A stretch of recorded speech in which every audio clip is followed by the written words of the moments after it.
एक बार फिर से स्वागत है आप सभी का YouTube channel Saurabh sir mathematics में। दोस्तों, general science one liner questions की सीरीज आपके लिए जो कराई जा रही है उसका ये पार्ट नंबर 8 है, जिसमें कि आपको 40 क्वेश्चंस को कवर कराया जाएगा, वो भी फटाफट अंदाज में। वीडियो को स्किप ना करें। यदि आप वीडियो को स्किप करते हैं तो आपके क्वेश्चंस छूट सकते हैं और इसमें बहुत ही महत्वपूर्ण क्वेश्चंस को रखा गया है। यदि आप CTET, UP TET, super TET, railway, NTPC, group D, police, SSC आदि एग्जाम्स की तैयारी कर रहे हैं तो यह वीडियो आपके लिए बहुत ही महत्वपूर्ण होने वाला है। तो दोस्तों, स्टार्ट करते हैं वीडियो को। प्रश्न संख्या 1 से, सबसे बड़ी आँखें किस स्तनधारी प्राणी की होती हैं? तो हिरण की होती हैं। क्वेश्चन नंबर नेक्स्ट है, हीरा चमकदार क्यों दिखाई देता है? तो सामूहिक आंतरिक परावर्तन के कारण हीरा चमकदार दिखाई देता है। क्वेश्चन नंबर नेक्स्ट, गोबर गैस में मुख्य रूप से क्या पाया जाता है? तो गोबर गैस में मीथेन पाई जाती है। अगला प्रश्न है, दूध की शुद्धता का मापन किस यंत्र से किया जाता है? यह हमारा पिछली वीडियो में दिया गया प्रश्न था, जो कि आपसे पूछा गया था और आपसे बोला था कि कमेंट करें हमारे लिए। तो वही प्रश्न है। तो लैक्टोमीटर से दूध की शुद्धता को मापा जाता है। अगला प्रश्न है, पृथ्वी पर सबसे अधिक मात्रा में पाया जाने वाला धातु तत्व कौन सा है?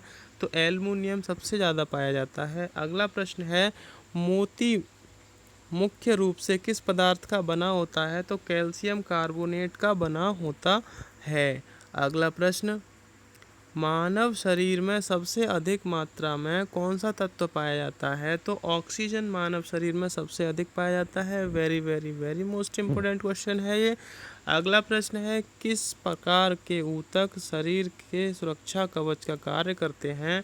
तो एपिथीलियम ऊतक शरीर के सुरक्षा कवच का कार्य करते हैं। अगला प्रश्न है, मनुष्य में सर्वप्रथम किस जंतु को अपना पालतू बनाया? तो कुत्ता को अपना पालतू बनाया। यह प्रश्न बहुत बार पूछा जा चुका है और इसके आने की संभावना बहुत अधिक रहती है। अगला प्रश्न है, किस वैज्ञानिक ने सर्वप्रथम बर्फ के दो टुकड़ों को आपस में घिसकर पिघला दिया? तो डेवी ने बर्फ के दो टुकड़ों को आपस में घिसकर पिघला दिया था। अगला प्रश्न है, प्रकाश वर्ष किसका मात्रक है? तो प्रकाश वर्ष दूरी का मात्रक होता है। पिछली वीडियो में कुछ गलत लिख गया था, लेकिन मैंने बोला उसको दूरी ही था।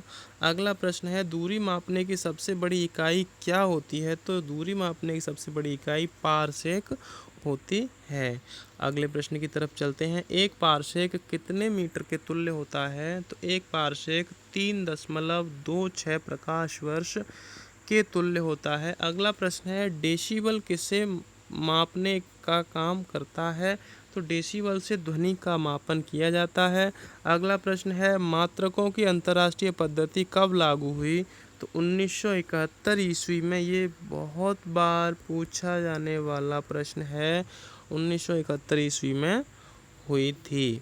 अगले प्रश्न की तरफ चलते हैं। जिन भौतिक राशियों को पूर्णतः निरूपित करने के लिए परिमाण की आवश्यकता होती है, दिशा की नहीं होती है, उन्हें अदिश राशियाँ कहते हैं। जिन भौतिक राशियों को निरूपित करने के लिए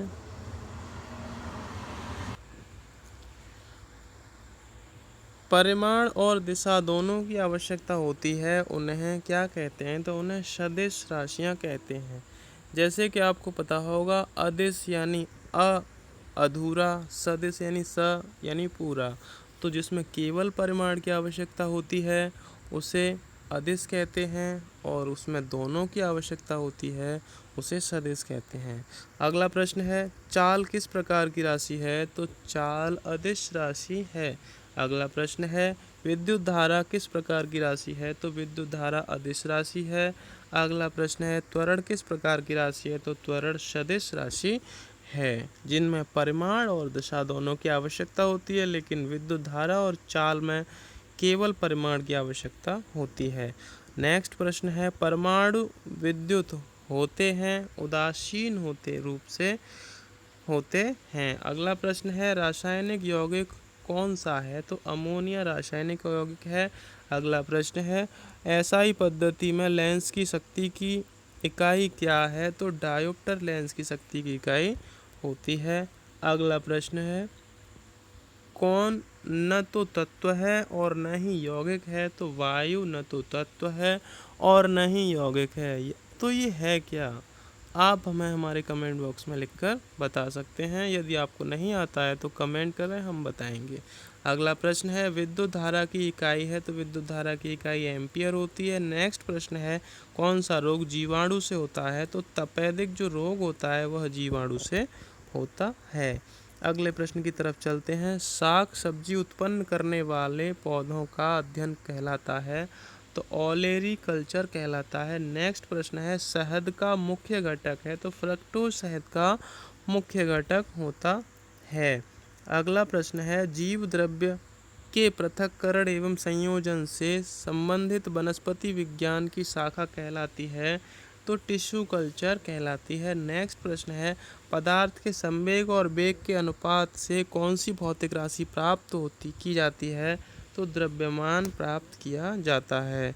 दोस्तों, यदि वीडियो अच्छा लगे तो लाइक करें, शेयर करें और हमारे चैनल को सब्सक्राइब करें। यदि आपको किसी भी तरह की कोई कठिनाई होती है तो हमें कमेंट करें और अपनी तैयारी को बेहतर बनाने के लिए चैनल को सब्सक्राइब कर बेल आइकन दबाएं, जिससे कि हमारी वीडियो का नोटिफिकेशन आपको मिल सके।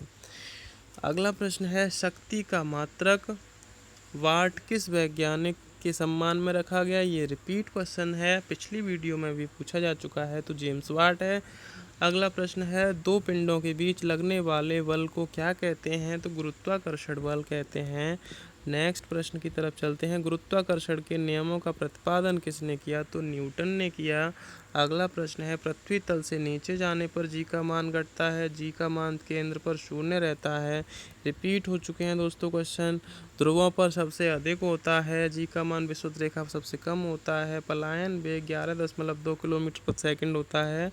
अगला प्रश्न है आपका, दाब का मात्रक पास्कल होता है। नेक्स्ट प्रश्न है, द्रव का घनत्व किस यंत्र से मापा जाता है, तो हाइड्रोमीटर से मापा जाता है।